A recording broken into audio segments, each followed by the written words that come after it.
Olá, queridos discípulos do Senhor Jesus, graça e paz. Eu gostaria de compartilhar com você a palavra de Deus e é um prazer enorme ter a sua companhia aqui. Você já foi alvo de mentira? Já foi caluniado? Já inventaram fofocas a seu respeito?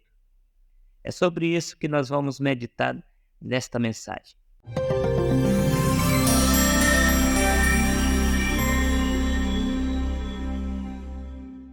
É bem verdade que a mentira é um pecado muito comum, assim como a fofoca, a difamação. Todavia, são pecados perigosos que provocam grandes incêndios, feridas enormes na alma de uma pessoa. Eu gostaria de ler com vocês o Salmo 120. Na minha angústia clamo ao Senhor e Ele me ouve. Senhor, livra-me dos lábios mentirosos, da língua enganadora. Que te será dado ou que te será acrescentado, ó língua enganadora?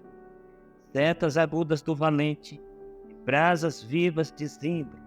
Ai de mim, que peregrino em Meseque e habito nas tendas de Quedar. Já há tempo demais que habito com os que odeiam a paz. Sou pela paz. Quando, porém, eu falo, eles teimam pela guerra.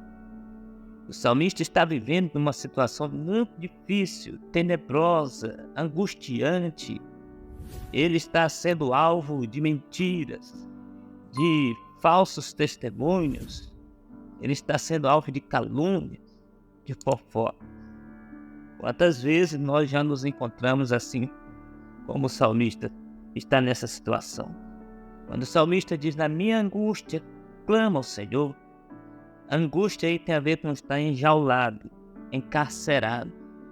É como se o salmista estivesse dizendo que estava dentro de uma jaula, rodeado por pessoas maldosas, mentirosas, que lhe encurralavam. E diante dessa situação em que ele não podia se defender, ele clama ao Senhor. Aqui está um ponto importante. Quando você se sentir ameaçado, encurralado, apertado, injustiçado, como era o caso do salmista, clame ao Senhor. Busque um socorro em Deus. E aqui o salmista clama por livramento, clama por socorro. Senhor, livra-me dos lábios mentirosos, da língua enganadora. Livra-me dos lábios mentirosos. Lábios mentirosos são lábios que proferem mentira. A mentira é destruidora. A mentira causa feridas. A mentira lança um terreno escorregadio. A mentira é desastrosa e pode ferir a alma de uma pessoa. O salmista também pede para que o Senhor livre da língua enganadora. É a língua que profere engano. É a língua que bajula. É a língua que trata com falsidade. Então veja que o salmista está rodeado de pessoas maldosas. Isso trazia angústia, trazia tristeza no coração do salmista. Mas quando ele clama ao Senhor, Deus ouve a sua oração e abre os olhos do salmista para que ele veja a situação de uma outra maneira. Quando Deus abre os olhos do salmista, então ele vê o castigo que essas pessoas maldosas, mentirosas, receberão.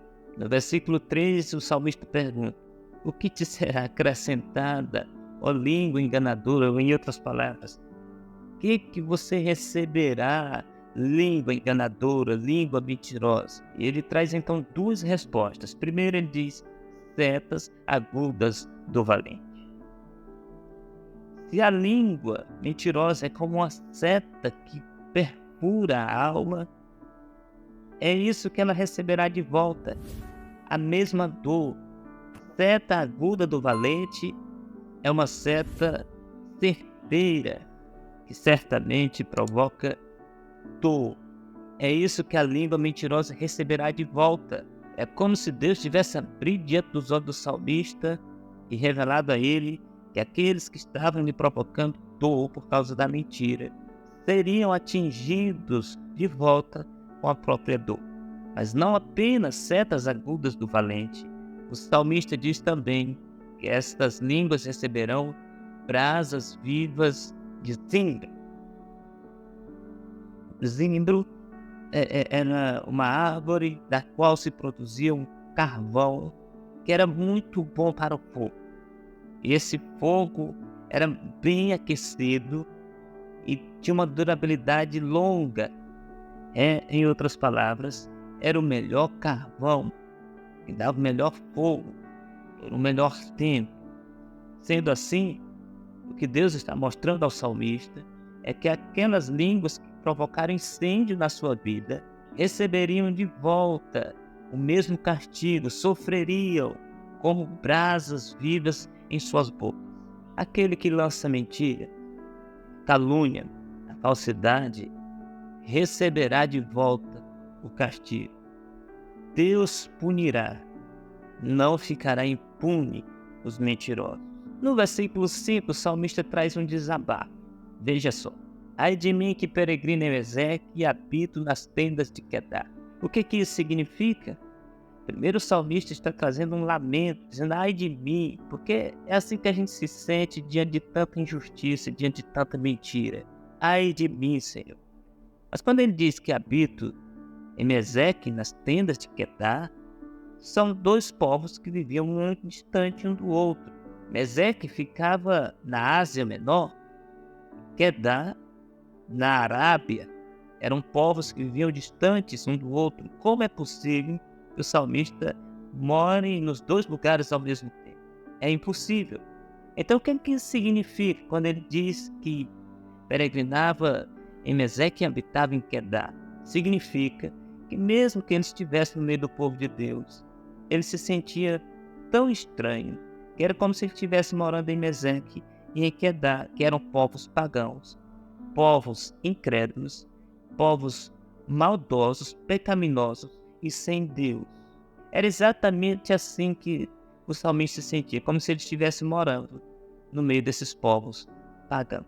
No versículo 6, parece que o salmista está cansado da luta, pois ele diz: já há tempo demais que habito com os que odeiam a paz.